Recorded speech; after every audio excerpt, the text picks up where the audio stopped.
Man lazimal istighfar, siapa yang banyak beristighfar, Allah berikan 4. Ja'alallahu lahu min kulli dhiqin makhraja, segala kesempitannya dilapangkan Allah, sempit hatinya dilapangkan Allah, sempit dadanya dilapangkan Allah. Wali wa min kulli hammin faraja, segala kesusahannya diberikan Allah kemudahan. Susah rezekinya, susah hidupnya, susah pikirannya, susah urusannya, dimudahkan Allah. Wa razaqahu min haitsu la yahtasib, diberi Allah rezeki dari jalan yang tidak disangka-sangka, yang tidak diduga-duga, datang rezeki itu. Siapa yang menjanjikan? Nabi Muhammad SAW. Nabi bicara dari mana? Wa ma yantiqu 'anil hawa in huwa illa wahyun yuha. Dia bicara bukan mengikuti hawa nafsunya, melainkan dari wahyu yang dibawa oleh Jibril dari Allah Subhanahu wa taala. Memperbanyak istighfar. Yang keempat, wa ma kana Allahu mu'adzibahum wa hum yastaghfirun. Allah tidak akan menurunkan azab wa hum yastaghfirun selama mereka mau beristighfar. Oleh sebab itu, kenapa tsunami tidak datang? Kenapa gunung tidak meletus? Kenapa air yang dari laut tidak naik ke darat? Kenapa tidak terjadi gempa bumi? Masih ada di Sidrap yang beristighfar. Masih ada orang yang bangun malam, salat sunat taubat menjelang subuh. Wabil ashari hum yastaghfirun. Menjelang azan subuh, di waktu sahur dia memperbanyak istighfar. Sependek-pendeknya astaghfirullah, agak panjang astaghfirullahalazim, lebih panjang astaghfirullahalazim alladzi la ilaha illa huwal hayyul qayyum wa atubu ilaih. Yang lebih afdal sayyidul istighfar, Allahumma anta rabbi la ilaha illa anta khalaqtani wa ana 'abduka wa ana 'ala 'ahdika wa wa'dika mastata'tu a'udzu bika min syarri ma sana'tu abu'u laka bi ni'matika 'alayya wa abu'u bi dhanbi faghfirli fa innahu la yaghfiru dzunuba illa anta. Dibaca dia setelah subuh, dijaga Allah sampai zuhur. Dibaca setelah zuhur, dipelihara sampai asar. Dibaca selepas asar, dijaga sampai maghrib. Dibaca sehabis maghrib, dijaga sampai isya. Dibaca habis isya, dijaga sampai subuh. Allahumma anta rabbi la ilaha illa anta khalaqtani wa ana 'abduka, aku hambamu, wa ana 'ala ahdika, aku dalam perjanjian denganmu, wa wa'dika, aku dalam MOU denganmu, mastata'tu, sesuai kemampuanmu. Abu ulaka bi ni'matika alayya, aku datang menghadapmu dengan nikmatmu, nikmat mata, nikmat telinga, nikmat otak, nikmat hati, nikmat buah pinggang, nikmat kaki, nikmat tangan. Wa abu bi dzambi, tapi justru aku datang membawa dosa. Aku datang membawa nikmat, tapi justru aku datang membawa dosa. Dosa telinga, dosa mata, dosa lidah, dosa hati. Mestinya aku datang membawa nikmat, datang membawa pahala. Wa abu bi dzambi, tapi justru aku datang membawa dosa. Tapi aku yakin dan percaya, fa innahu la yaghfiru dzunuba illa anta, tak ada yang bisa mengampunkan segala dosa kecuali engkau. Di musim pandemi yang selama ini selesai sholat hanya 3 kali saja. Assalamualaikum warahmatullah, assalamualaikum warahmatullah, astaghfirullahaladzim, astaghfirullahaladzim, astaghfirullahaladzim. Diperbanyak istighfar. Wallahi, kata Nabi Muhammad SAW, Nabi bersumpah, wallahi demi Allah, inilah astaghfiru ila rabbi wa atubu ilaih. Aku beristighfar kepada Allah, aku bertaubat kepada Allah mi'ata marrah, 100 kali sehari semalam. Jadi kita pun bisa beristighfar 100 kali sehari semalam. Kalau kita hitung jari kita ini sendinya ada 20, 1, 2, 3, 4, 5, 6, 7, 8, 9, 10, 11, 12, 13, 14, 15, 16, 17, 18, 19, 20. 20 sendi. Habis sholat kita isi 20 istighfar. Habis subuh 20, habis zuhur 20, habis asar 20, habis maghrib 20, habis isya 20, ditambah doa 20, ditambah tahajud 20, ditambah witir 20, ditambah bangun tidur malam 20. Hanya sekali putaran tulang-tulang sendi. Kata Nabi, likulli sulama minkum sedekah, setiap tulang-tulang sendi ini mesti ada sedekahnya. Apa maksud sedekah tulang sendi? Sedekah orang kaya dengan uangnya, sedekah kita dengan sedekah tulang sendi. Astaghfirullahalazim, astaghfirullahalazim, astaghfirullahalazim, astaghfirullahalazim, astaghfirullahalazim. Allah menjanjikan balasan-balasan yang disampaikan oleh Nabi Muhammad sallallahu alaihi wasallam. Tapi di antara yang paling afdal di antara zikir ini semua adalah afdalu dzikri la ilaha illallah. Tidak ada zikir yang paling afdal daripada la ilaha illallah. Maka kita baca la ilaha illallah, la ilaha illallah, la ilaha illallah, ditutup dengan kalimat haqqin 'alaiha nahya, dengan itu kita hidup, wa 'alaiha namutu, dengan itu kita mati, wa bi'anu ba'su, dengan itu kita akan dibangkitkan di padang mahsyar. Hidupnya dengan la ilaha illallah, matinya dengan la ilaha illallah. Kenapa disebut hidupnya dengan la ilaha illallah? Karena waktu awal hidupnya ayahnya mengazankan ke telinganya, asyhadu an la ilaha illallah.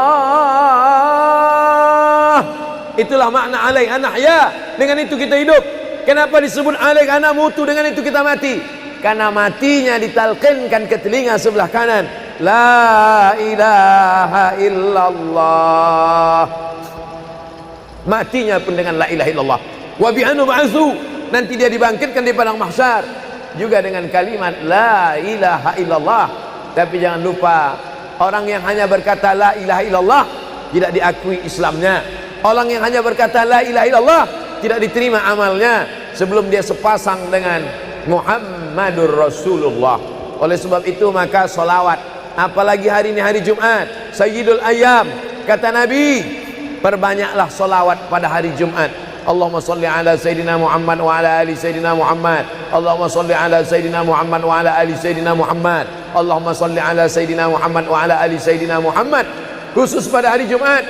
Hari yang lain kita berselawat, tapi pada hari Jumat maka kita perbanyak solawat, solawat, solawat, solawat. Inna salatakum ma'rudatun alayya. Solawat kamu dari rumah kamu, dari tempat kamu bersolawat. Solawat orang sidrap dibawa ke Masjid Nabawi. Salawat orang sidrap dibawa ke makam Nabi. Allahumma salli ala Sayyidina Muhammad dari Masjid Agung Sidrap dibawa ke Masjid Nabawi di kota Al-Madinah Al-Munawwarah.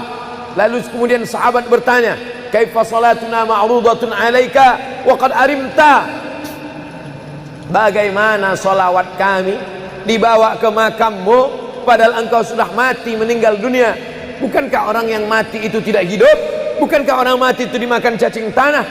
Apa jawab Nabi? Innallaha harramal arda ajsadal anbiya. Allah mengharamkan tanah memakan jasad para nabi.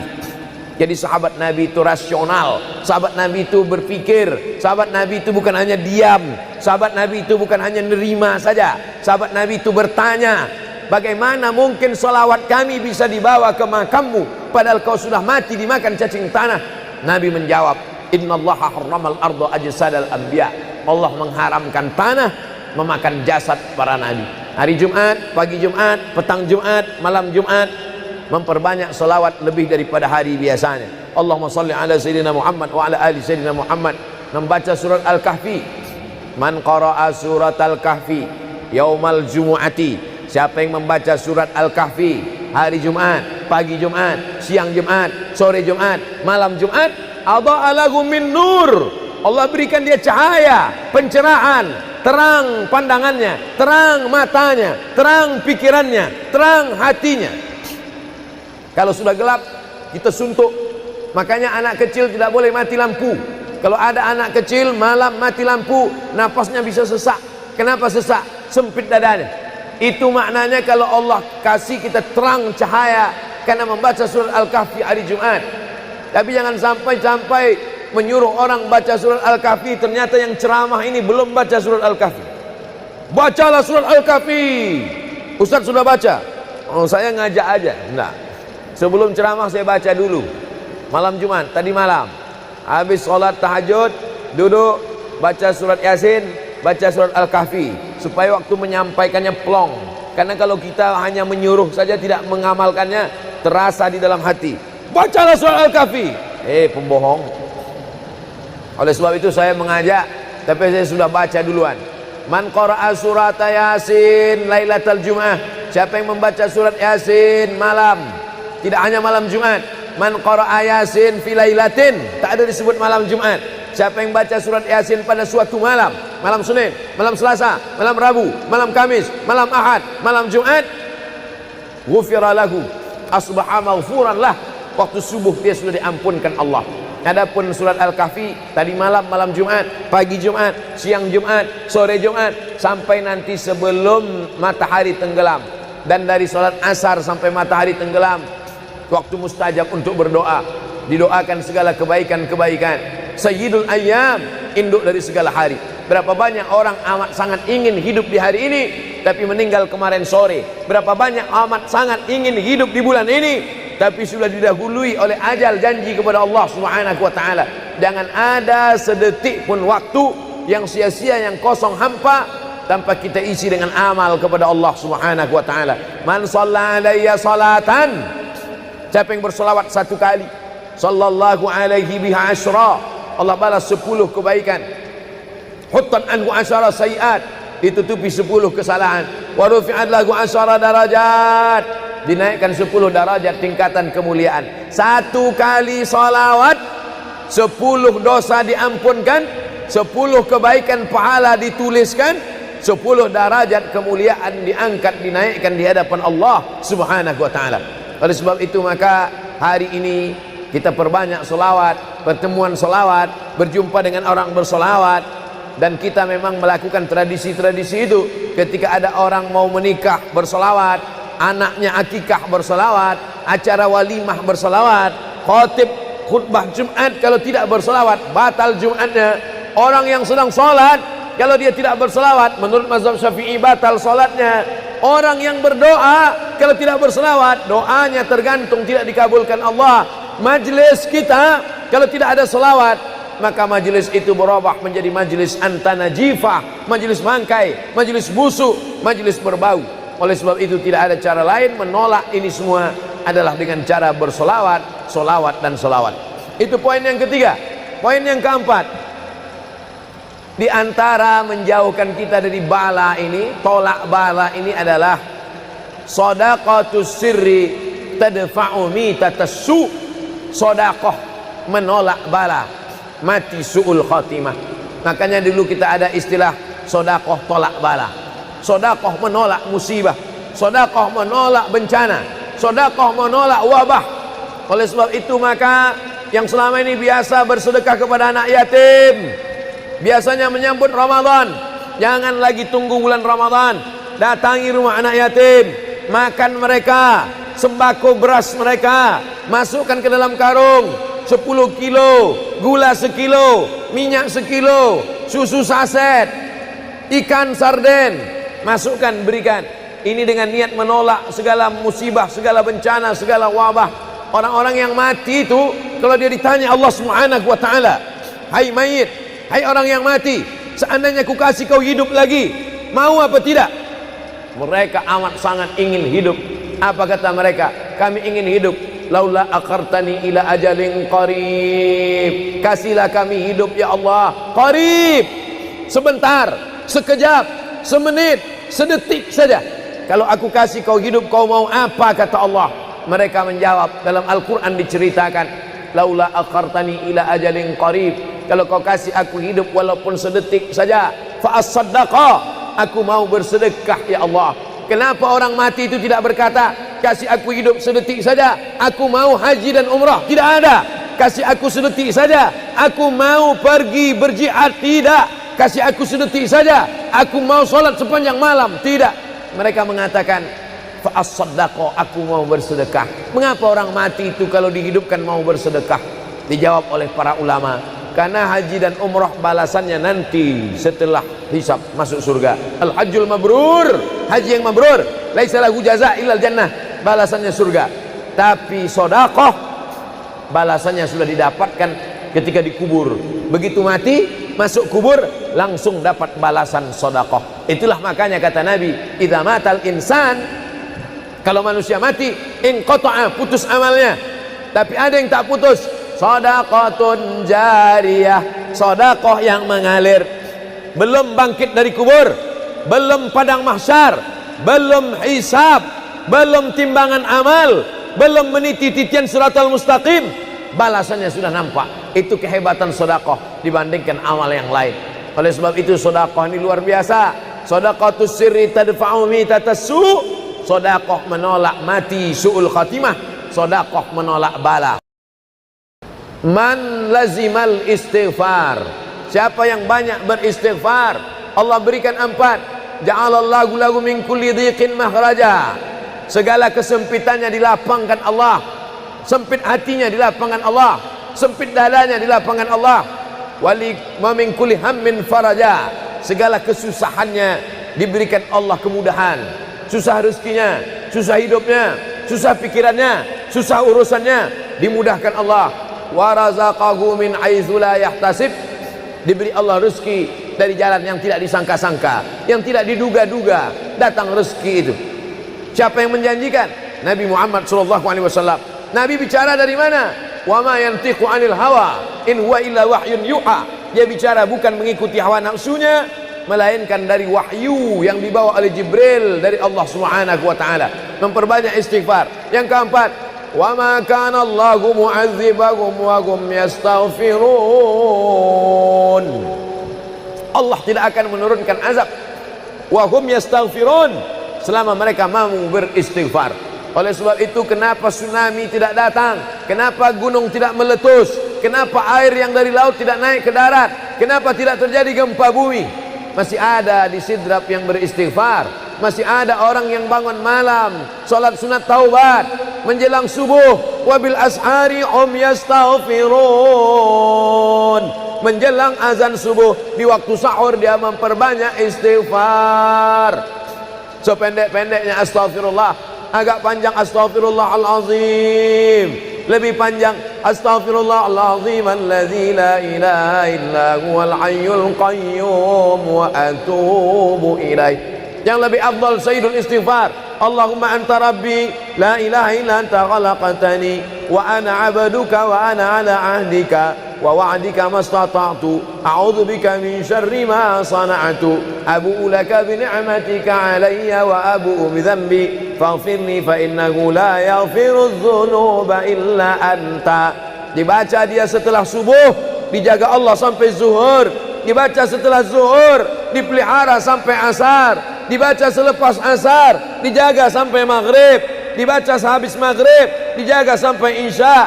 Dibaca habis isya, dijaga sampai subuh. Allahumma anta rabbi la ilaha illa anta khalaqtani wa ana 'abduka, aku hambamu, wa ana 'ala ahdika, aku dalam perjanjian denganmu, wa wa'dika, aku dalam MOU denganmu, mastata'tu, sesuai kemampuanmu. Abu ulaka bi ni'matika alayya, aku datang menghadapmu dengan nikmatmu, nikmat mata, nikmat telinga, nikmat otak, nikmat hati, nikmat buah pinggang, nikmat kaki, nikmat tangan. Wa abu bi dzambi, tapi justru aku datang membawa dosa. Aku datang membawa nikmat, tapi justru aku datang membawa dosa. Dosa telinga, dosa mata, dosa lidah, dosa hati. Mestinya aku datang membawa nikmat, datang membawa pahala. Wa abu bi dzambi, tapi justru aku datang membawa dosa. Tapi aku yakin dan percaya, fa innahu la yaghfiru dzunuba illa anta, tak ada yang bisa mengampunkan segala dosa kecuali engkau. Di musim pandemi yang selama ini selesai sholat hanya 3 kali saja. Assalamualaikum warahmatullah, assalamualaikum warahmatullah, astaghfirullahaladzim, astaghfirullahaladzim, astaghfirullahaladzim. Diperbanyak istighfar. Wallahi, kata Nabi Muhammad SAW, Nabi bersumpah, wallahi demi Allah, inilah astaghfiru ila rabbi wa atubu ilaih, aku beristighfar kepada Allah, aku bertaubat kepada Allah mi'ata marrah, 100 kali sehari semalam. Jadi kita pun bisa beristighfar 100 kali sehari semalam. Kalau kita hitung jari kita ini sendinya ada 20, 1, 2, 3, 4, 5, 6, 7, 8, 9, 10, 11, 12, 13, 14, 15, 16, 17, 18, 19, 20. 20 sendi. Habis sholat kita isi 20 istighfar. Habis subuh 20, habis zuhur 20, habis asar 20, habis maghrib 20, habis isya 20, ditambah doa 20, ditambah tahajud 20, ditambah witir 20, ditambah bangun tidur malam 20. Hanya sekali putaran tulang-tulang sendi. Kata Nabi, likulli sulama minkum sedekah, setiap tulang-tulang sendi ini mesti ada sedekahnya. Apa maksud sedekah tulang sendi? Sedekah orang kaya dengan uangnya, sedekah kita dengan sedekah tulang sendi. Astaghfirullahalazim, astaghfirullahalazim, astaghfirullahalazim, astaghfirullahalazim, astaghfirullahalazim. Allah menjanjikan balasan-balasan yang disampaikan oleh Nabi Muhammad sallallahu alaihi wasallam. Tapi di antara yang paling afdal di antara zikir ini semua adalah afdalu dzikri la ilaha illallah. Tidak ada zikir yang paling afdal daripada la ilaha illallah. Maka kita baca la ilaha illallah, la ilaha illallah, la ilaha illallah, ditutup dengan kalimat haqqin 'alaiha nahya, dengan itu kita hidup, wa 'alaiha namutu, dengan itu kita mati, wa bi'anu ba'su, dengan itu kita akan dibangkitkan di padang mahsyar. Hidupnya dengan la ilaha illallah, matinya dengan la ilaha illallah. Kenapa disebut hidupnya dengan la ilaha illallah? Karena waktu awal hidupnya ayahnya mengazankan ke telinganya, asyhadu an la ilaha illallah. Itulah makna alaiha nahya, dengan itu kita hidup. Kenapa disebut alaiha namutu, dengan itu kita mati? Karena matinya ditalqinkan ke telinga sebelah kanan, la ilaha illallah. Matinya pun dengan la ilaha illallah. Wa bi'anu ba'su, nanti dia dibangkitkan di padang mahsyar juga dengan kalimat la ilaha illallah. Tapi jangan lupa, orang yang hanya berkata la ilaha illallah tidak diakui Islamnya. Orang yang hanya berkata la ilaha illallah tidak diterima amalnya sebelum dia sepasang dengan Muhammadur Rasulullah. Oleh sebab itu maka solawat, apalagi hari ini hari Jumat, Sayyidul Ayyam, kata Nabi, perbanyaklah solawat pada hari Jumat. Allahumma salli ala Sayyidina Muhammad wa ala ali Sayyidina Muhammad. Allahumma salli ala Sayyidina Muhammad wa ala ali Sayyidina Muhammad. Allahumma salli ala Sayyidina Muhammad wa ala ali Sayyidina Muhammad. Khusus pada hari Jumat. Hari yang lain kita berselawat, tapi pada hari Jumat maka kita perbanyak solawat, solawat, solawat, solawat. Inna salatakum ma'rudatun alayya. Solawat kamu dari rumah kamu, dari tempat kamu bersolawat. Solawat orang Sidrap dibawa ke Masjid Nabawi. Salawat orang Sidrap dibawa ke makam Nabi. Allahumma salli ala Sayyidina Muhammad dari Masjid Agung Sidrap dibawa ke Masjid Nabawi di kota Al-Madinah Al-Munawwarah.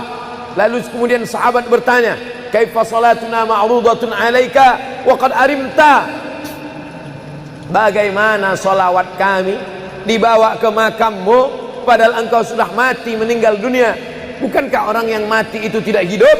Bukankah orang mati itu dimakan cacing tanah? Apa jawab Nabi? Innallaha harramal arda ajsadal anbiya. Allah mengharamkan tanah memakan jasad para nabi. Jadi sahabat Nabi itu rasional, sahabat Nabi itu berpikir, sahabat Nabi itu bukan hanya diam, sahabat Nabi itu bukan hanya nerima saja, sahabat Nabi itu bertanya, bagaimana mungkin salawat kami bisa dibawa ke makammu padahal kau sudah mati dimakan cacing tanah? Nabi menjawab, innallaha harramal arda ajsadal anbiya. Allah mengharamkan tanah memakan jasad para nabi. Hari Jumat, pagi Jumat, petang Jumat, malam Jumat, memperbanyak salawat lebih daripada hari biasanya. Allahumma salli ala Sayyidina Muhammad wa ala ali Sayyidina Muhammad. Membaca surat Al-Kahfi.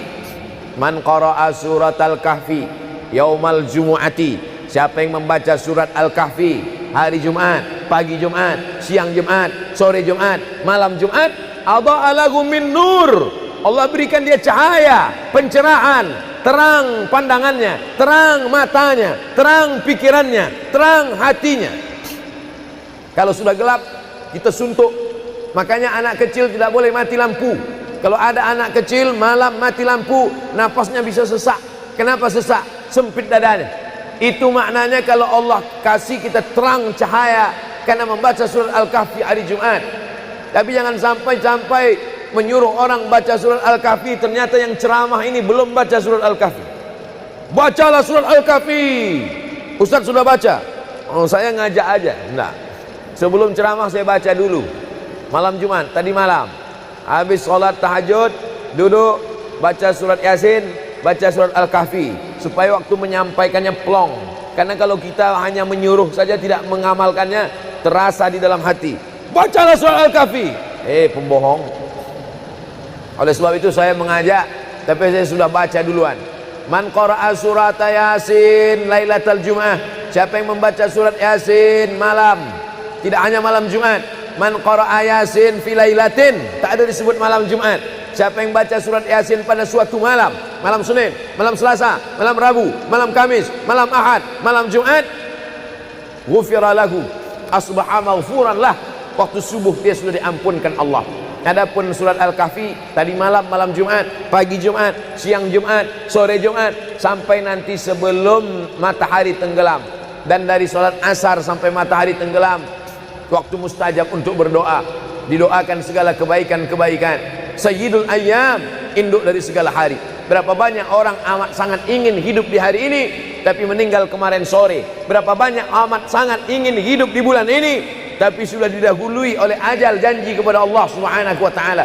Jangan ada sedetik pun waktu yang sia-sia, yang kosong hampa tanpa kita isi dengan amal kepada Allah Subhanahu wa taala. Man shalla alayya salatan, siapa yang bersolawat satu kali, sallallahu alaihi biha asyra, Allah balas 10 kebaikan. Huttan anhu asyara sayiat, ditutupi 10 kesalahan. Wa rufi'at lahu asyara darajat, dinaikkan 10 darajat tingkatan kemuliaan. Satu kali salawat 10 dosa diampunkan, 10 kebaikan pahala dituliskan, 10 derajat kemuliaan diangkat, dinaikkan di hadapan Allah Subhanahu wa taala. Oleh sebab itu maka hari ini kita perbanyak selawat, pertemuan selawat, berjumpa dengan orang berselawat. Dan kita memang melakukan tradisi-tradisi itu. Ketika ada orang mau menikah berselawat, anaknya akikah berselawat, acara walimah berselawat, khatib khutbah Jumat kalau tidak berselawat batal Jumatnya. Orang yang sedang sholat kalau dia tidak berselawat, menurut mazhab Syafi'i batal sholatnya. Orang yang berdoa kalau tidak berselawat, doanya tergantung tidak dikabulkan Allah. Majlis kita kalau tidak ada selawat, maka majlis itu berubah menjadi majlis antanajifah, majlis mangkai, majlis busuk, majlis berbau. Oleh sebab itu tidak ada cara lain menolak ini semua adalah dengan cara bersolawat, solawat dan solawat. Itu poin yang ketiga. Poin yang keempat, di antara menjauhkan kita dari bala ini, tolak bala ini adalah shadaqatus sirri tadfa'u mitatassu. Sedekah menolak bala, mati su'ul khatimah. Makanya dulu kita ada istilah sedekah tolak bala. Sedekah menolak musibah, sedekah menolak bencana, sedekah menolak wabah. Oleh sebab itu maka yang selama ini biasa bersedekah kepada anak yatim, biasanya menyambut Ramadan, jangan lagi tunggu bulan Ramadan, datangi rumah anak yatim, makan mereka, sembako beras mereka, masukkan ke dalam karung 10 kilo, gula sekilo, minyak sekilo, susu saset, ikan sarden, masukkan, berikan. Ini dengan niat menolak segala musibah, segala bencana, segala wabah. Orang-orang yang mati itu kalau dia ditanya Allah Subhanahu wa taala, hai mayit, hai orang yang mati, seandainya ku kasih kau hidup lagi, mau apa tidak? Mereka amat sangat ingin hidup. Apa kata mereka? Kami ingin hidup. Laula akhartani ila ajalin qarib, kasihlah kami hidup ya Allah qarib, sebentar, sekejap, semenit, sedetik saja. Kalau aku kasih kau hidup, kau mau apa? Kata Allah. Mereka menjawab, dalam Al-Quran diceritakan, laula akhartani ila ajalin qarib, kalau kau kasih aku hidup walaupun sedetik saja, fa as-saddaqa, aku mau bersedekah ya Allah. Kenapa orang mati itu tidak berkata, kasih aku hidup sedetik saja, aku mau haji dan umrah? Tidak ada. Kasih aku sedetik saja, aku mau pergi berjihad? Tidak. Kasih aku sedetik saja, aku mau sholat sepanjang malam? Tidak. Mereka mengatakan, fa as-saddaqa, aku mau bersedekah. Mengapa orang mati itu kalau dihidupkan mau bersedekah? Dijawab oleh para ulama, karena haji dan umrah balasannya nanti setelah hisab masuk surga. Al-hajjul mabrur, haji yang mabrur, laisa lahu jaza' illal jannah, balasannya surga. Tapi sedekah balasannya sudah didapatkan ketika dikubur. Begitu mati masuk kubur langsung dapat balasan sedekah. Itulah makanya kata Nabi, idza matal insan, kalau manusia mati, inqata'a, putus amalnya. Tapi ada yang tak putus, shadaqatun jariyah, sedekah yang mengalir. Belum bangkit dari kubur, belum padang mahsyar, belum hisab, belum timbangan amal, belum meniti titian siratal mustaqim, balasannya sudah nampak. Itu kehebatan sedekah dibandingkan amal yang lain. Oleh sebab itu sedekah ini luar biasa. Shadaqatus sirri tadfa'u mitatassu, sedekah menolak mati su'ul khatimah, sedekah menolak bala. Alhamdulillah, Allahumma salli ala Sayyidina Muhammad wa ala ali Sayyidina Muhammad. Kullu amrin zibalin, semua amal yang baik, walam yubda' bihamdillah, kalau tidak diawali dengan alhamdulillah, pujian kepada Allah, fahuwa aqta', maka amal itu putus. Makna putus, putus sampai di dunia saja, tak boleh dibawa sebagai bekal menghadap Allah. Maka kita ingin amal kita malam ini tidak putus, maka kita awali dengan alhamdulillahi rabbil alamin. Setiap majlis kalau tidak disebut namanya, maka majlis itu antanajifah, majlis yang busuk, majlis bau, majlis bangkai. Maka kita sebut namanya, Allahumma salli ala Sayyidina Muhammad wa ala ali Sayyidina Muhammad. Laisa minna, bukan golongan kami, kata Nabi SAW. Man lam yarham saghirana, sesiapa yang tidak sayang kepada budak anak kecil, walam ya'rif syarafa kabirina, tidak hormat kepada orang tua, maka dia tidak diperakui sebagai umat Nabi Muhammad SAW. Semua anak-anak muda-muda, belia-belia yang saya sayangi, para alim ulama, tuan-tuan guru, datuk-datuk, datin-datin, semua yang berhadir ini insyaallah dimuliakan Allah Subhanahu wa taala. Amin ya rabbal alamin. Tajuk kita malam ini 8 keutamaan orang yang bersedekah menurut Al-Qur'an dan sunnah Nabi Muhammad sallallahu alaihi wasallam. Keutamaan yang pertama, kalau orang mati itu ditanya, apakah kamu mau hidup lagi? Maka orang mati itu menjawab, tapi belum ada orang yang mati hidup lagi. Macam mana kita boleh tahu dia menjawab? Sebab diceritakan Allah dalam Al-Quran. Apa kata mereka? A'udzubillahi minasyaitonirrajim. Laula akhartani ila ajalin qarib, kalaulah kami yang sudah mati ini diberi masa lagi, ajal masa, qarib pendek, sikit, kejap. Kalaulah kami boleh dibagi masa hidup lagi walaupun sikit, walaupun kejap, apa yang ingin mereka lakukan? Fa as-saddaqa, kami ingin bersodaqah. Mereka tak ada kata, kalaulah kami boleh hidup lagi, kami ingin jihad, tak ada. Kalau boleh hidup lagi, kami ingin pergi haji, tak ada. Mereka katakan, fa'as-saddaqa, kami ingin bersodaqah. Kenapa sodaqah? Kenapa bukan perang? Maka ulama membagi jawaban. Karena kalau haji, itu balasannya nanti di surga. Wal hajjul mabrur laisa lahu jazaa'un illal jannah. Haji mabrur balasannya surga nanti selepas hari kiamat. Tapi kalau sedekah, balasan pahalanya diperolehi ketika di alam kubur. Itulah kenapa orang-orang yang mati itu ingin kalau hidup lagi, fa as-saddaqa, mereka ingin bersedekah. Sedekah, hampir semua kata-kata dalam bahasa Arab itu asalnya 3 huruf. Shadaqah. Shadaqah artinya benar. Shadaqallahul azim, maha benar Allah. Shadaqah artinya benar. Kalau memang benar betul iman kita, mana buktinya? Buktinya adalah dengan bersedekah. Itulah kenapa sedekah itu disebut dengan sedekah, tanda iman itu benar. Karena untuk menggerakkan lidah bercakap sangat mudah. Apa kata pepatah orang Melayu? Lidah tak bertulang, mudah saja menggerakkan. Asyhadu an la ilaha illallah wa asyhadu anna Muhammadar Rasulullah. Kalau memang benar betul cakap, mana buktinya? Buktinya adalah sedekah. Lelaki mengatakan saya cinta kepada kamu, senang saja nak mengatakan cinta, tapi apa bukti, proof, mana memang betul cinta? Maka dia mesti bagikan sedekah. Kalau yang tadi itu sedekah, kalau ini namanya sadaq. Sadaq artinya mahar. Mahar pernikahan lelaki dengan perempuan, aku nikahkan engkau dengan anak saya dengan memberikan cincin emas dan gelang rantai tunai. Itulah dia sadaq, tanda bukti cinta dia kepada seorang perempuan. Sadaqah, benar. As-sidqu, sidik, benar. As-siddiq, orang yang benar. Maka disebut dia dengan Abu Bakar Siddiq, kerana dia benar memberikan emas sebesar batu waktu dibawa pergi hijrah bersama Nabi Muhammad SAW.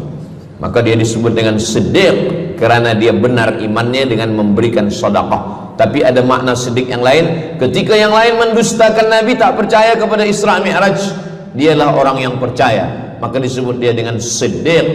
Siddiq dari kata sadaq, benar, karena iman dia yang benar. Mana bukti, proof bahwa iman dia benar? Dia bersedekah, membagikan emasnya sebesar batu. Nama dia Abu Bakar Siddiq. Nama ayah dia Abu Quhafah. Ayah dia tak Islam. Apa kata ayah dia? Habislah emas Abu Bakar itu dibawa Muhammad sallallahu alaihi wasallam. Anak Abu Bakar itu namanya Asma. Asma, mana emas ayah kamu? Dah habis dibawa Muhammad. Dia benci betul dengan Nabi Muhammad. Datang Asma, dia ambil batu, dia masukkan ke dalam kain. Kata Asma, emas ayah tu masih ada dalam kain, Datuk. Lalu Abu Quhafah memegang. Abu Quhafah ni buta, dia tak nampak. Oh ya, masih ada lagi. Rupanya emas itu sudah dibawa hijrah bersama Rasulullah sallallahu alaihi wasallam. Makanya kata Nabi, "Lau anfaqa ahadukum mithla Uhudin zahaban." Seandainya ada di antara kamu yang boleh berwakaf emas walaupun sebesar Bukit Uhud. Bukit Uhud itu panjangnya 7 km.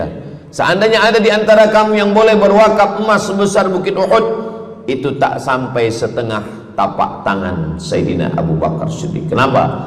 Sebab kalau sekarang ada orang bersedekah banyak, memanglah sekarang sudah aman. Tapi masa itu masa susah, masa payah, Abu Bakar Siddiq menunjukkan bukti keimanannya. Ini keutamaan yang pertama menurut Al-Quran. Kenapa orang bersedekah? Kerana orang-orang mati, kalau dia boleh bagi tambah umur hidup lagi, mereka berkata, fa'as-saddaqa, kami ingin bersedekah. Itu yang pertama. Yang kedua, sampai berapa nih? Sampai 8. Tadi saya dibagi tahu Ustadz sampai 8, atau tak pun sampai 8, kalau dah habis 60 menit habis.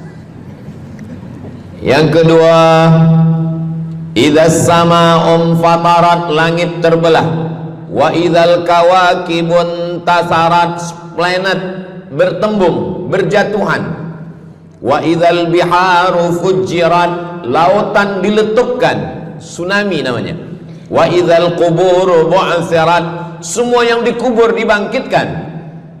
Selepas itu kita pun bangkit dari kubur. Innama amruhu idza arada syai'an ayyakula lahu kun fayakun. Bila kita bangkit, tak ada atap, tak ada dinding, tak ada pokok kayu, semua gunung-gunung macam bulu kambing dihembus angin. Wa takunul jibalu kal ihnil manfush, macam bulu kambing dihembus angin.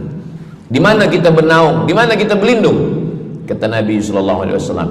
Ini yang kedua. Kullu mri'in tahta zilli sadaqatihi, orang akan bernaung di bawah sedekah.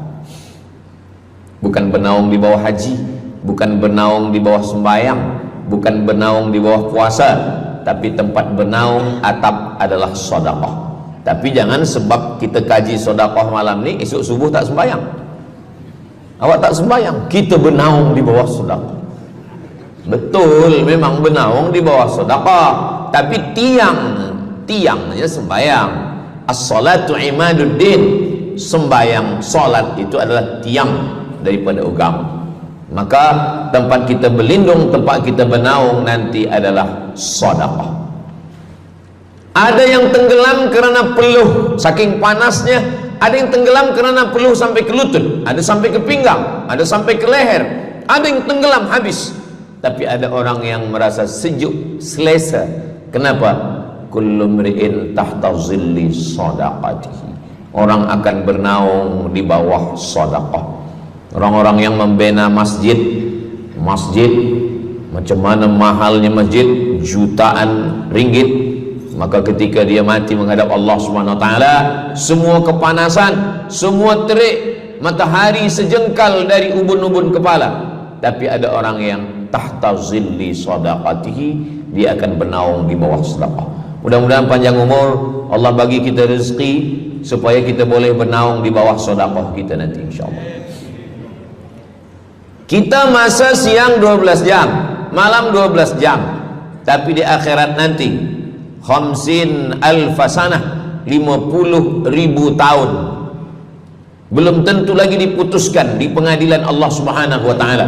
Datang orang menghadap Nabi Adam, wahai Adam, kami sudah kepanasan, kami tak tahan di padang mahsyar ini.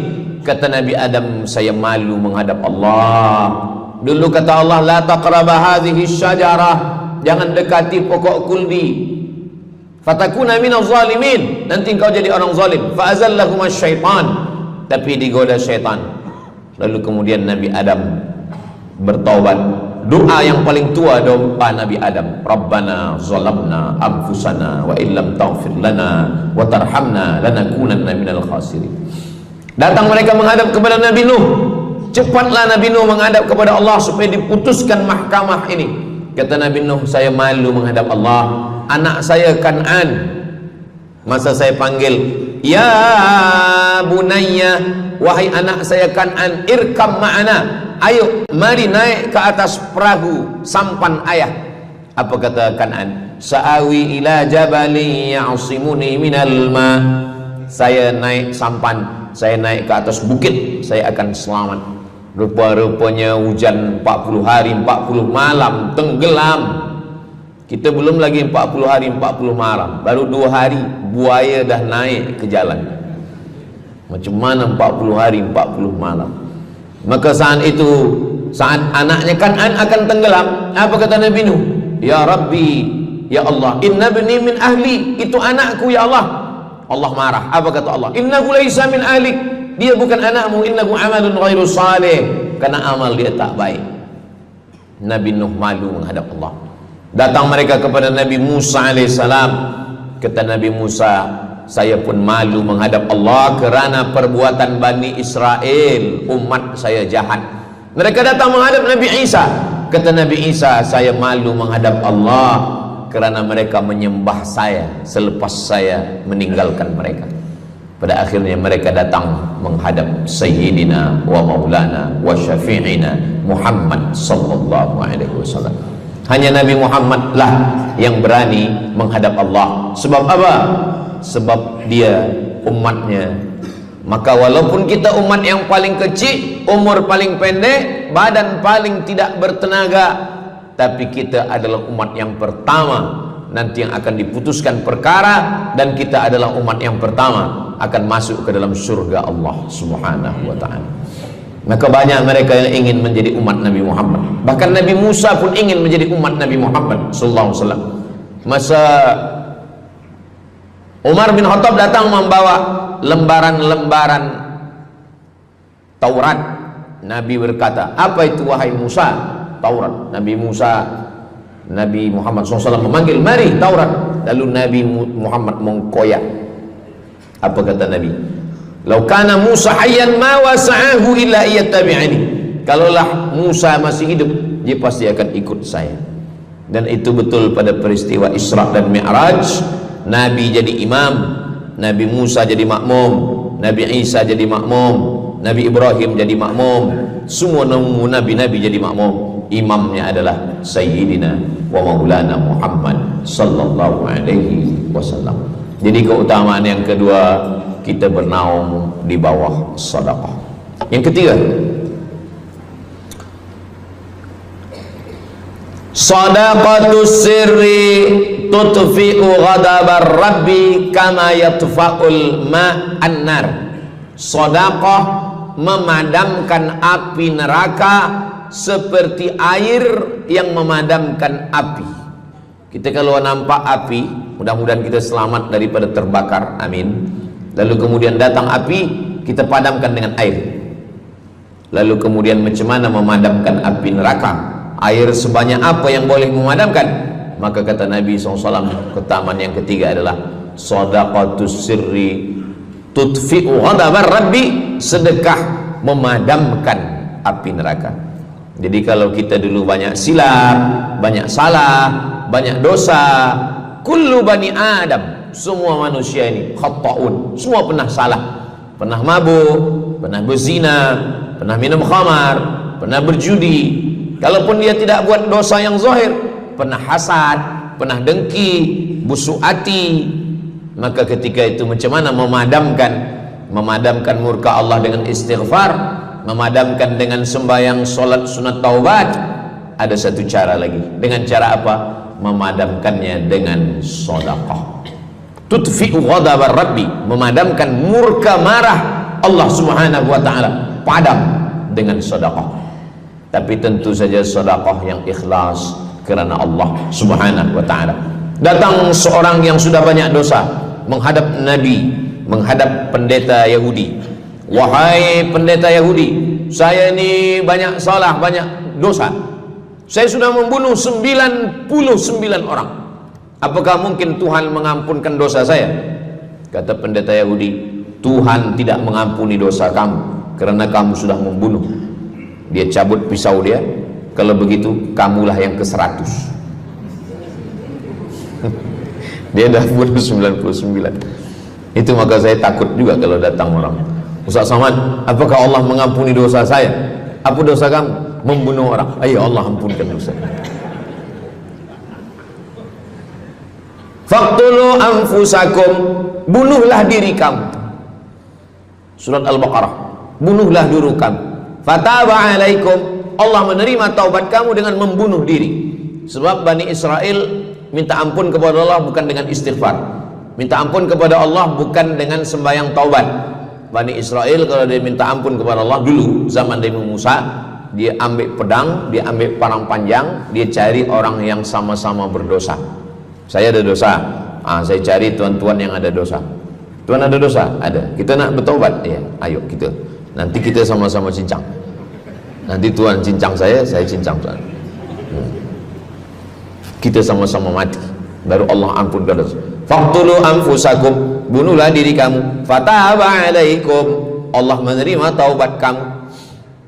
Tapi syariat Nabi Muhammad sallallahu alaihi wasallam, ma min muslimin yuznibu dzamban, kalau ada yang silap khilaf salah, summa yatatahhar, mandi taubat. Apalagi kita di Bandar Seri Begawan, bila tadi pesawat terbang nak landing turun, nampak cantik laut keliling. Jadi siapa nak mandi taubat, pergi ke laut. Kalau sampai ke tengah laut, bukan cuma dosa hilang, orangnya hilang sekali. Aku mandi taubat, saya mandi taubat. Selepas mandi taubat, tak boleh mandi taubat, wudu. Tak boleh wudu, tayamum.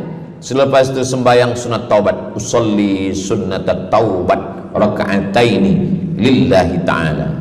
Dosanya perlu sebut, jangan sebut. Ada seorang lelaki, maaf, nafsu dia tinggi. Lalu di jalan dia nampak perempuan. Selepas itu maaf, dia cium. Selepas itu dia datang ke Nabi, dia mengadu, ya Rasulullah, tadi saya melakukan begini-begini. Tegak Umar bin Khattab, Allah sudah tutupi, kenapa kamu bukakan di hadapan orang ramai? Allah mengampuni manusia kecuali al-mujahirun. Al-mujahirun menampakkan dosanya dan bangga dengan dosanya. Ini orang akhir zaman ni sekarang banyak mujahirun. Dia mabuk, dia live streaming. Hai guys, dah mabuk ke malam ni? Ini al-mujahirun. Maka ulil amri mesti ambil hukum. Tapi orang yang pernah berdosa, pernah silap, pernah salah, jangan cerita lagi, tutup. Suami-suami kalau bertobat kepada Allah, mengadu kepada Allah, cukup. Jangan cerita ke istri. Allah menerima, istri tak terima. Jadi taubat cukup kepada Allah Subhanahu wa taala, mengadu dah. Bangkit tahajud malam minta kepada Allah. Jangan suara kuat-kuat. Cukup. Sebab tidak semua kejujuran boleh diterima orang lain. Tak semua perempuan boleh menerima kejujuran. Sakit hati dia. Allah Subhanahu wa taala Maha Pengampun. Selepas itu kemudian wa asbi'is sayyi'atal hasanata, dosa-dosa silap khilaf masa lalu bagaimana menutupinya? Hasanata, perbuatan baik. sembahyang baik, sholat baik, tapi ada yang paling baik. Apa dia? Shadaqatus sirri, memperbanyak sedekah, memadamkan murka Allah seperti api dipadamkan oleh air. Marah itu adalah kobaran dari api neraka. Bila kita sedang marah, itu adalah api neraka lahab. Lahab itu artinya berkobar. Lahab pakai ba, lahab. Sebab saya pernah juga lalu di satu jalan, ada rumah makan, restoran Abu Lahab, pakai P, lahab, mungkin lahab, makan lahab. Allah Subhanahu wa taala memadamkan murkanya. Inna rahmati sabaqat ghadabi, rahmatku lebih cepat daripada murkaku. Memang Allah marah, tapi ketika dia berbagi kepada orang lain, dia tutupi dosanya di masa yang lalu. Syarat taubat 3. Yang pertama, an-nadamu fil qalbi, menyesal dalam hati. Yang kedua, al-iqraru bil lisani, nyatakan dengan lisan, astaghfirullahalazim. Yang ketiga, al-itmaru alla ya'uda ilaihi abadan, tekad saya tidak akan buat lagi sampai mati. Namanya taubat nasuha. Nasuha 3 huruf. Nasoha artinya menyaring madu. Datang orang memanjat pokok kayu, dia ambil parang panjang, dia potong sarang lebah jatuh ke bawah, disaring dengan kain tipis, lalu kemudian tersangkut di atas kain, lilinnya tersangkut, lebahnya tersangkut, anak lebah tersangkut, rantingnya tersangkut, dahannya tersangkut, maka keluarlah madu. Itu bahasa Arabnya namanya nasuha. Apa makna nasuha? Menyaring dosa-dosa sehingga yang tinggal hanya amal soleh, yang sampah-sampah tersangkut. Sekarang susah nak minum madu yang asli, banyak palsu. Macam mana Ustaz, saya ni suka spesial minum madu, apa tanda madu ni asli? Bawa pulang ke rumah, kalau istri marah itu asli.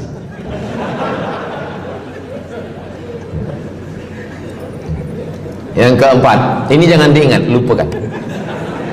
Yang keempat, apa itu keutamaan sedekah?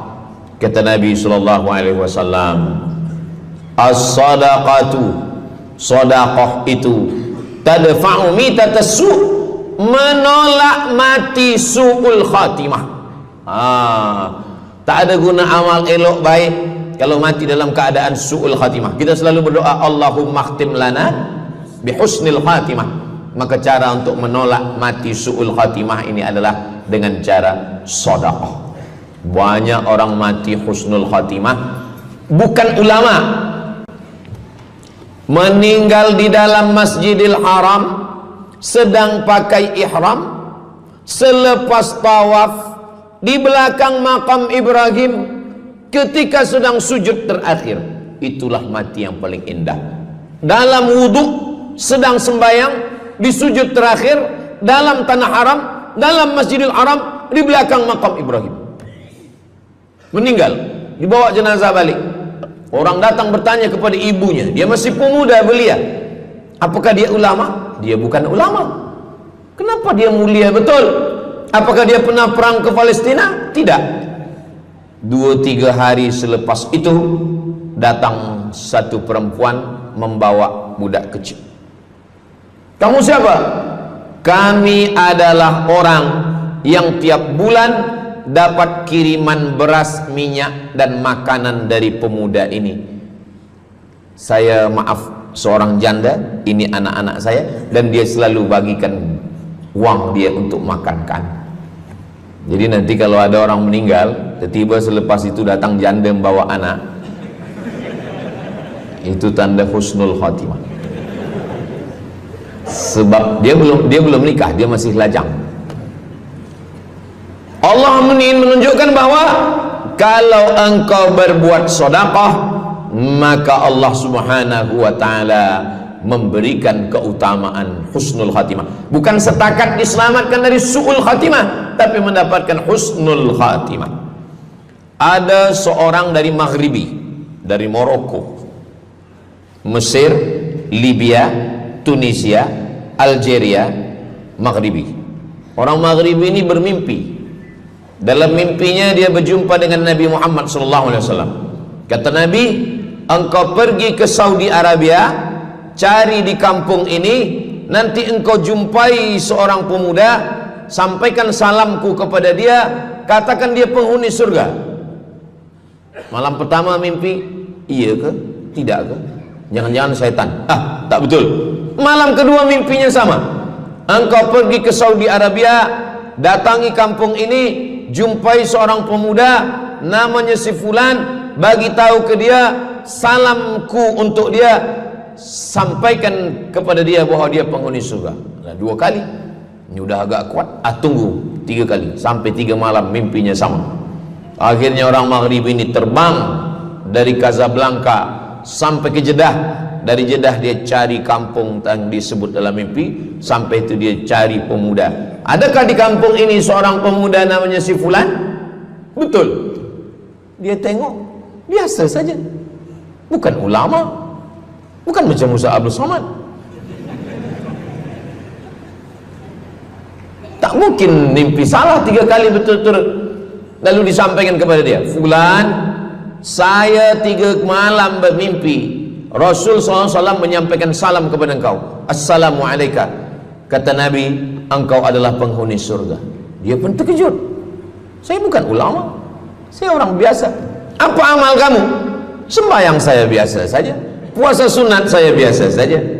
Hanya saja saya tak pernah menyimpan hasad dendam, dan saya selalu membagikan uang kepada fakir miskin, anak yatim dan du'afa. Selepas mendapatkan itu dia pun menangis, dia pun bersedih karena dia merasa dia tak layak dicintai, karena dia masa banyak silap, banyak salah. Rupanya rahmat Allah itu turun bukan kepada orang yang alim tapi sombong, bukan kepada orang yang kaya tapi takbur, tapi kepada orang yang hatinya hancur berkeping karena takut kepada Allah Subhanahu wa ta'ala.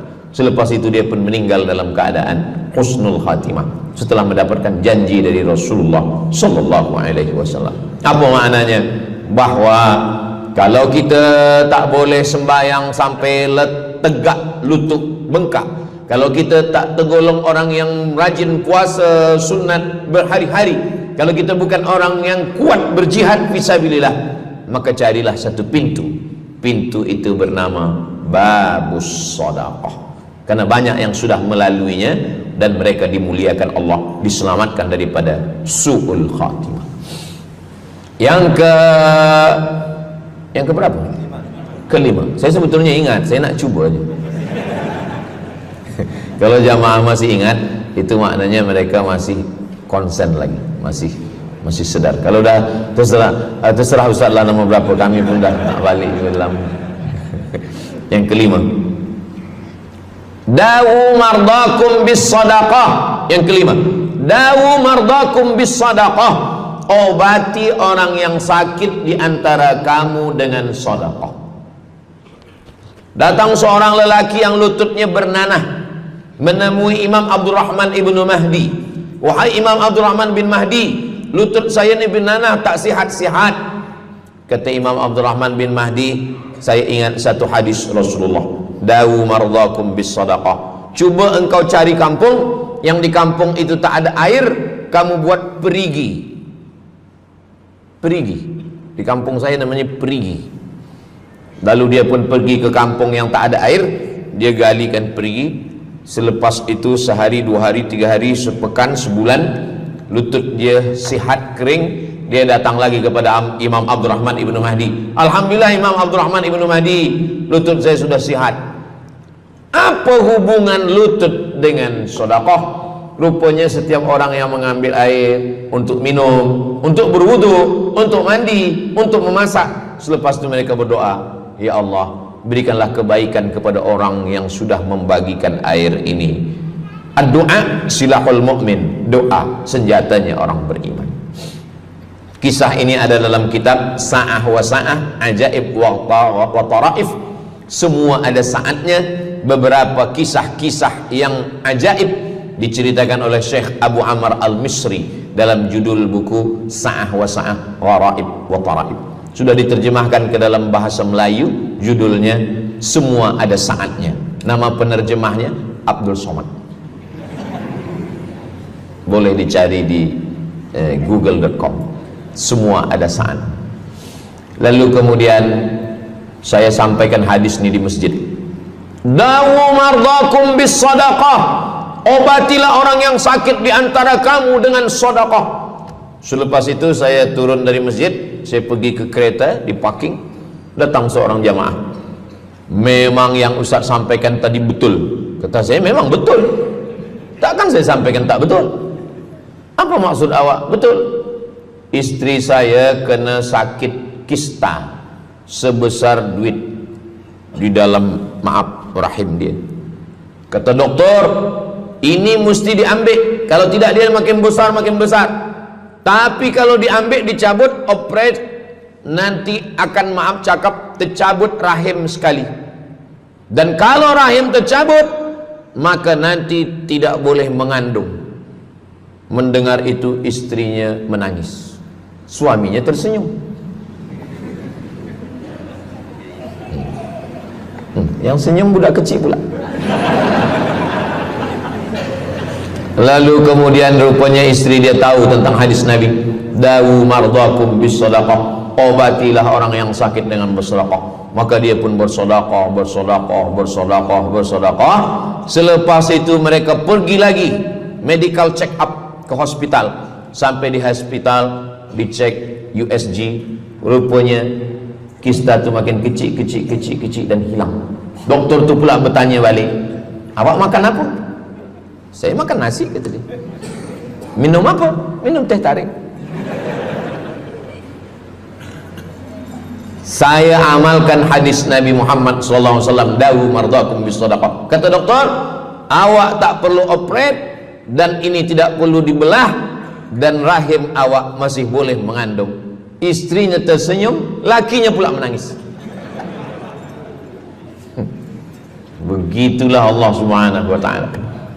Syekh Abu Amr Al-Misri bercerita tentang seorang perempuan di Saudi Arabia. Dia pergi ke Amerika. Kata doktor di Amerika, kamu sudah balik ke rumah, makan kenyang, tidur lelap. Nanti kalau puan-tuan pergi hospital, lalu dokter bercakap, balik ke rumah, makan kenyang, tidur lelap. Itu maknanya malaikat maut dah dekat, tak ada obat. Maka dia pun balik ke Saudi Arabia. Dia ambil harta dia, dia sedekah, dia sedekah, dia sedekah, dia sisa, dia bagikan baki sikit untuk ahli waris. Selepas itu last kali dia pergi lagi ke Amerika, last medical check up. Apa kata doktor di Amerika? Kami sudah cek, kamu sihat wal afiat.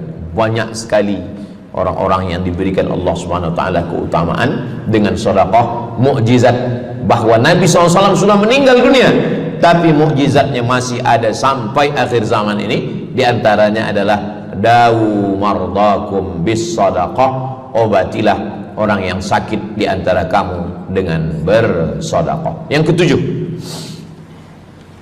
yatsba'ul mayyita salasun, yang mengiringi mayat orang mati ke liang lahat ada tiga. Yang pertama, mal, bahasa Arabnya mal, orang kita menyebut mall, harta. Yang mengiringi manusia ke liang lahat, yang pertama maluhu, harta. Yang kedua ahluhu, istri, anak, menantu, kawan, jiran, sahabat. Yarji'usnani, yang dua ni balik ke rumah, anak balik, istri balik, kereta balik, semua balik. Wa yabqa wahidun, yang kekal hanya satu. Apa dia? Yang kekal hanya satu, itulah dia sedekatuh. Sedekah lah yang kekal. Itulah kenapa orang-orang meninggal dunia. Kita di atas dunia ini, kata Nabi, baina sittin wa sab'in. Kita hidup di atas dunia ini antara sittin, 60, sab'in, 70. 60, 70, 60, 70. Kalau umur 30, ada berjumpa jamaah umur 30 yang dia soal, dah berbini ke? Bini belum. Oh. Awak dah menikah? Belum. Apa belum nikah lagi? Kejap lagi Ramadan. Takkan jaga subuh? Macam mana nak sembahyang? Macam mana nak sahur? 30. Bila 40, soalan sudah berubah. Saya ni diabetes, saya ni kolesterol, saya ni. Bila masuk 50, dah mula tanya, saya ni rabun, tak nampak lagi. Bini pun kadang tak nampak. Bini orang nampak. Bila 60, mendengar tazkirah Ustaz Somad, kunci satu, jangan tersinggung. Ada beberapa jamaah tersinggung, balik meninggal. Bukan kerana tersinggung, memang ajal dah sampai. Jadi Ustaz umur berapa? Saya lahir 18 hari bulan Mei 1977. Umur rasa 27.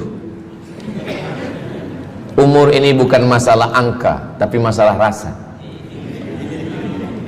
Semua yang hadir uban. Semua yang hadir banyak uban. Semua yang hadir malam ini muda. Mana muda lagi Ustaz? Kami dah tua. Ini bukan orang tua. Ini orang tua yang terjebak di tubuh pemuda. Ini semua pemuda-pemuda. Siapapun yang sembahyang ke masjid, siapapun yang berjamaah, maka dia muda. Siapapun yang tidur di rumah tak sembahyang, dia sudah tua. Lautan kan kuseberangi, gunung kan kudaki, masjid kulalui. Ini orang tua semua. Jadi tua dan muda itu bukan masalah usia, bukan masalah umur, tapi masalah perasaan kita. Saya kalau ditanya orang, umur Ustaz berapa? Qamariyah apa Syamsiah? Muharram Safar apa Januari Februari? Jadi masalah umur ini insyaallah kita semua dibagi Allah kesihatan. Amin ya rabbal alamin. Yang sakit-sakit diangkat Allah penyakitnya. Amin. Jadi kata Nabi SAW, semuanya tinggal, wa yabqa wahidun, yang tinggal hanya satu, wa amaluhu, di antara amal adalah sedekah. Itu yang ketujuh. Nabi meninggal umur 63 tahun. Abu Bakar Siddiq 63 tahun. Imam Syafi'i lahir 150, meninggal 204. Imam Syafi'i lahir di Gaza, Palestina. Semoga Allah menolong saudara kita di Palestina. Imam Syafi'i lahir di Palestina, di Gaza 150 Hijrah. Meninggal di Fustat, Kahirah, Mesir 204. Imam Syafi'i umurnya hanya 54 tahun. 50 muda. Tapi Imam Syafi'i berada di alam barzah 204, sekarang sudah 1447, 1447 tahun. Apa maknanya? Berarti Imam Syafi'i di alam kubur sudah 1200 tahun. Soalan, lebih lama di atas tanah atau di dalam tanah? Lebih lama di alam barzah. Di alam rahim 9 bulan 10 hari. Di alam dunia 63 tahun. Kalau sampai di alam kubur menunggu hari kiamat. Imam Syafi'i sudah 1200 tahun. Tapi setiap detik, setiap menit, setiap jam, dari maghribi sampai ke Nusantara, semua orang menyebut nama Syafi'i, Syafi'i, Syafi'i, Syafi'i. Setiap kampung ada nama orang Syafi'i. Setiap kawasan ada nama orang Syafi'i. Begitulah mulianya Imam Syafi'i. Kita, seandainya kita mati, berapa lama lagi kita di alam barzakh? Dulu ada yang mengatakan kiamat 2012, rupanya tak jadi. Kan ada filmnya, kiamat 2012, Steven Spielberg. Tak jadi. Yas'alunaka 'anis sa'ati ayyana mursaha. Mereka bertanya kepadamu tentang hari kiamat. Qul, katakan, la ya'lamuha illa hu. Yang tahu hanya Allah Subhanahu wa ta'ala. Pikirkan, kalau kita mati, apa yang akan mengalir? Rumah kita dijual anak kita, dibagi-bagi kepada ahli waris. Kereta kita dijual semuanya. Tapi orang yang membina masjid di Brunei Darussalam, masjid dah cantik-cantik, besar-besar, elok-elok. Tadi kami cerita tentang Muslim yang ada di Kamboja, yang ada di Vietnam, yang ada di Myanmar, kesusahan, kepayahan, yang ada di Palestin. Itu kalau kita tolong, mengalir sampai hari kiamat. Kita fikirkan apa yang akan mengalir selepas kita mati menghadap Allah Subhanahu wa ta'ala. Di antara yang pasti mengalir, anak belum tentu. Waktu kita hidup dia soleh, selepas kita mati dia stres. Na'udzubillah. Mudah-mudahan anak-anak kita semua anak-anak yang soleh-soleh. Tapi yang pasti adalah sedekah. Maka kita siapkan sedekah menolong agama Allah Subhanahu wa ta'ala. Yang ke-8, kata Nabi SAW, idza matal insan, hadisnya ada dalam Sahih Muslim. Idza matal insan, ada orang yang membaca hadis ini idza mata ibnu Adam. Idza mata ibnu Adam itu tarjamah, bukan bunyi teks. Bunyi teksnya idza matal insan, kalau manusia mati, inqata'a, putus. Tapi banyak yang salah faham tentang hadis nih. Kamu malam ni tak ada buat kenduri orang mati, tak ada baca doa, tak ada baca yasin, tak ada baca tahlil. Idza matal ibnu Adam, kalau manusia sudah mati, putus. Jangan kirim-kirim doa lagi. Banyaklah soalan ke saya, Ustaz Abdul Somad, ya, macam mana kalau orang sudah mati tak ada anak, lalu siapa yang mendoakan dia? Kata saya, yang mendoakan dia saya. Allahumma ighfir lahu warhamhu wa'afihi wa'fu anhu. Siapa yang akan bacakan Al-Fatihah untuk dia? Saya akan bacakan Al-Fatihah. Saya tengok muka dia macam ragu. Dia tak percaya Fatihah ini sampai. Siapa yang tak percaya Fatihah sampai, saya tak marah, sebab ni masalah yang ghaib. Siapa yang tak percaya Yasin itu sampai, siapa yang tak percaya Fatihah itu sampai, saya tak marah. Bagi saja nama semua lengkap dengan bin. Nanti bila mati saya kirim. Bila tak sampai, cepat-cepat bagi tahu. Idza matal insan, kalau manusia mati, inqata'a amaluhu, yang putus tu amal dia, amal yang mati itu. Misal ini ada orang mati, namanya Abdul Somad. Ketika saya sebut nama lain tersinggung pula. Ada orang mati namanya Abdul Somad. Idza matal insan, kalau Abdul Somad ni mati, inqata'a amaluhu, maka yang putus tu amal dia. Amal Abdul Somad ni yang putus. Amal orang Brunei untuk Abdul Somad putus atau tak putus? Tidak putus. Datang berita, mereka tengok di Instagram Abdul Somad, Ustadz Abdul Somad Official. Bagi yang belum follow, cepat follow. Dapat berita Ustadz Somad sudah meninggal. Orang Bandar Seri Begawan, semua orang Brunei mengirimkan Al-Fatihah, mereka sholat ghaib. Sampai apa tak sampai? Sampai. Jadi mana yang putus itu apa maknanya? Amal dia putus, amal orang mati ini putus. Amal orang hidup kepada yang mati tak putus. Saya bilang sekali lagi, yang putus itu amal orang mati. Amal orang mati putus. Apa maksud amal orang mati putus? Kepada muslimin muslimat, sila datang ke masjid yang akan membagi tazkirah almarhum Abdul Somad. Itu mana putus, mana boleh tazkirah lagi. Orang mati itu amalnya putus, tapi amal orang hidup untuk orang mati tidak putus. Kalau memang putus, kenapa ada amalnya yang tak putus? Ada amal dia yang tak putus. Ini Abdul Somad mati dia, amal dia semuanya putus, tapi ada amal dia yang tak putus. Pertama, shadaqatun jariyah. Sedekah itu kan amal dia, tak putus. Sedekah dia bina masjid dia, sedekah dia tahfiz Quran. Budak-budak tahfiz Quran itu menghafal Quran, jadi tuan guru, punya murid, punya pondok, maka tak putus. Amal dia tapi tak putus. Yang kedua, ilmun yuntafa'u bih, mengajar dia, diamalkan orang, tak putus. Waladun solihun, anak soleh. Anak soleh itu maksudnya, anak soleh itu kan amal dia. Itu yang banyak orang yang tak paham. Macam mana amal soleh, macam mana amal soleh itu amal kita? Macam mana anak soleh itu amal kita? Kalau istri, mohon maaf, kalau istri awak cuma awak tengok saja, apakah mungkin dia hamil? Itu dah payah betul dah menjelaskan. Maknanya anak kita itu amal kita. Maka kalau kita mati, dia tetap mengalir. Bukan berarti doa orang lain tak sampai. Ini banyak orang salah faham. Selepas orang meninggal, tak usah baca doa lagi, tak usah Allah maafir lahu lagi, tak usah baca Yasin lagi, tak sampai.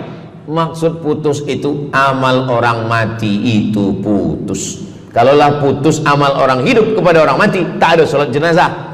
Nanti kalau ada orang mengatakan tak usah baca doa, kita udah putus semua, nanti bila dia mati jangan sembahyangkan. Sebab sembahyang jenazah itu kan amal orang hidup untuk orang mati. Allahu Akbar, Allahu Akbar, Al-Fatihah, Allahu Akbar, salawat, Allahu Akbar, Allahumma fir lahu warhamhu wa'afihi wa'fu anhu, Allahu Akbar, Allahumma la tahrimna ajrahu wa la taftina ba'dahu wa waghfir lana wa lahu wa li ikhwanina alladhina sabaquna bil iman wa la taj'al fi qulubina ghillan lil ladzina amanu rabbana innaka ra'ufur rahim. Empat itu sampai, Al-Fatihah sampai, doa sampai, Al-Fatihah sampai, solawat sampai, doa takbir 3 sampai, doa takbir 4 pun sampai.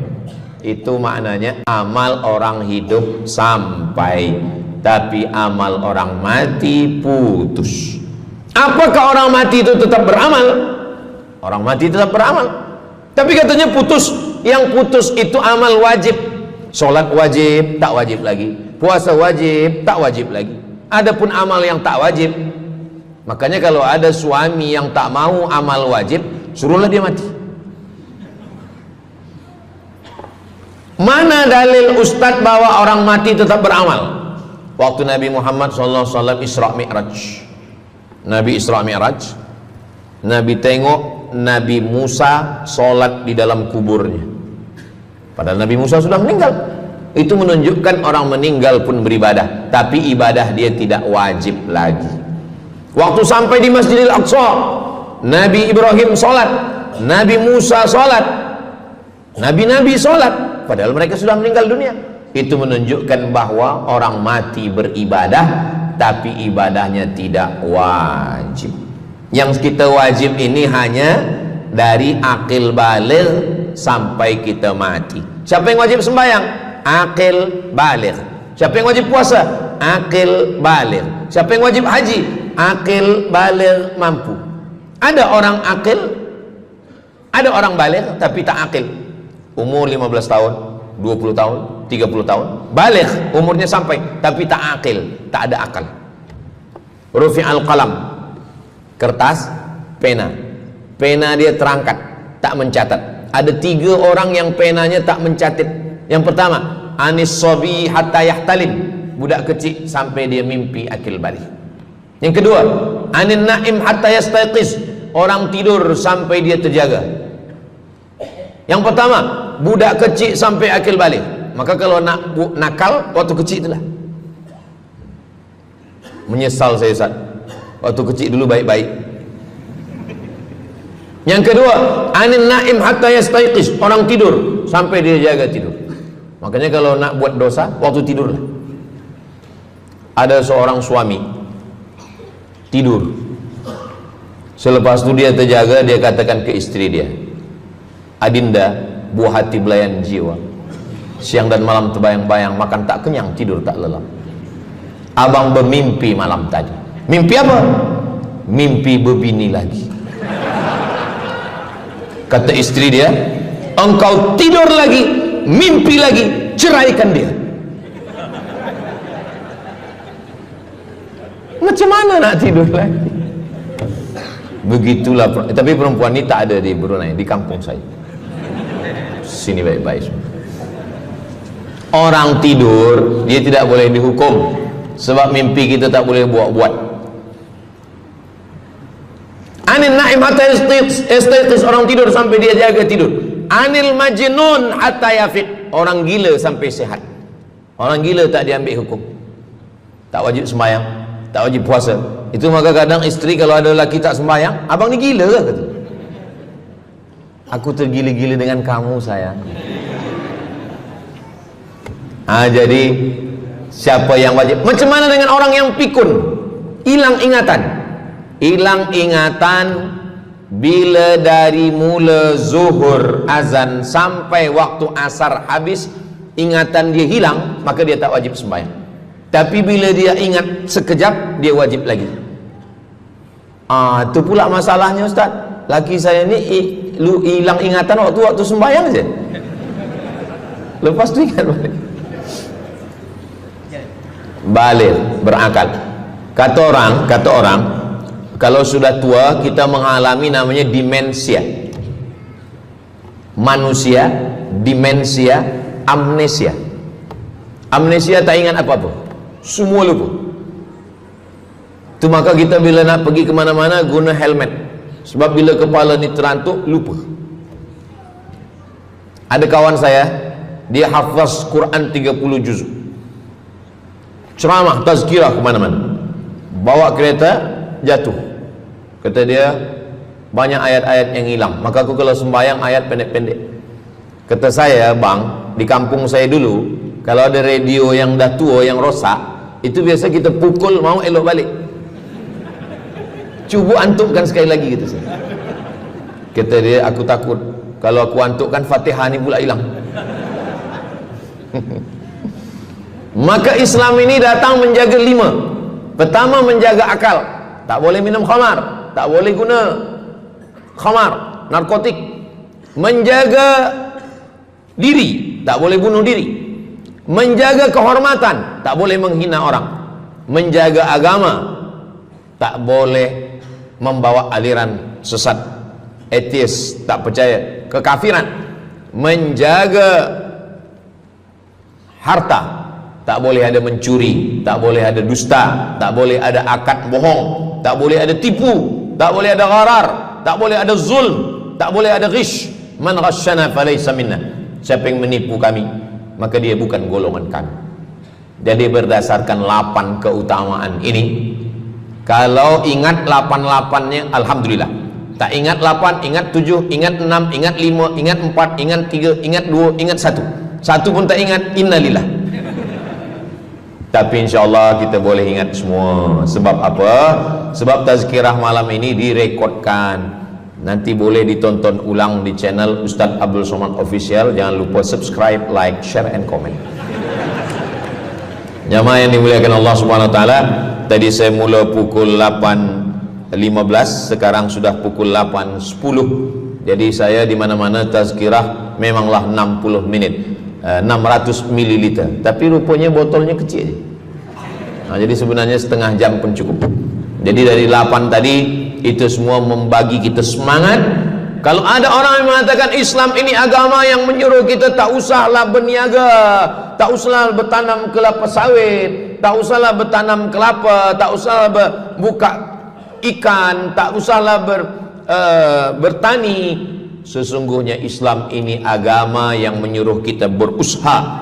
Masuk masjid, Allahumma aftah li abwaaba rahmatik. Keluar masjid, Allahumma inni as'aluka min fadlik. Kenapa keluar masjid minta rezeki? Sebab peniaga, pedagang, bisnismen dapat duit, duitnya bukan untuk dunia, duitnya untuk akhirat. Jadi kalau ada orang mengatakan kereta tak dibawa mati, siapa kata kereta tak dibawa mati? Kereta boleh dibawa mati. Kereta yang macam mana? Kereta wakaf. Ada kereta 10, wakafkan untuk tahfiz Quran.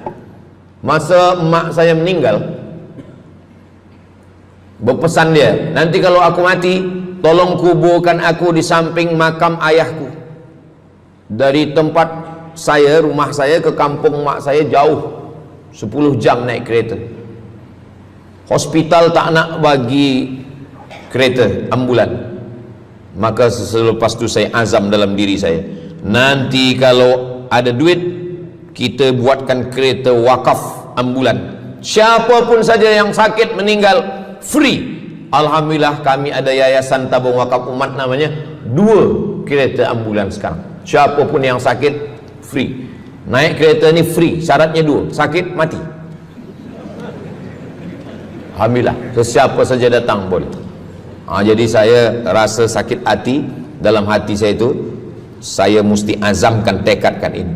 Begitu juga dengan tahfiz, guru-guru, cikgu-cikgu, pelajar-pelajar, buatkan kereta. Begitu juga dengan rumah.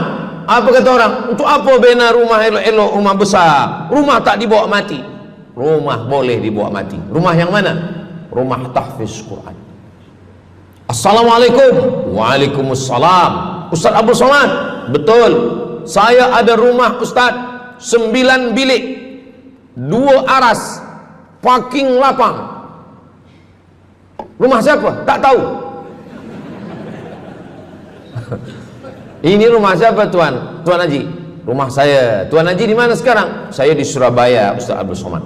Rupanya dia dulu kerja kilang minyak di Riau, Sumatera. Lepas pencen dia balik ke Jawa. Jadi rumah ni saya nak wakafkan. Wakafkan sekarang, kami buat rumah tahfiz Quran. Pagi, petang, siang, malam orang hafaz Quran.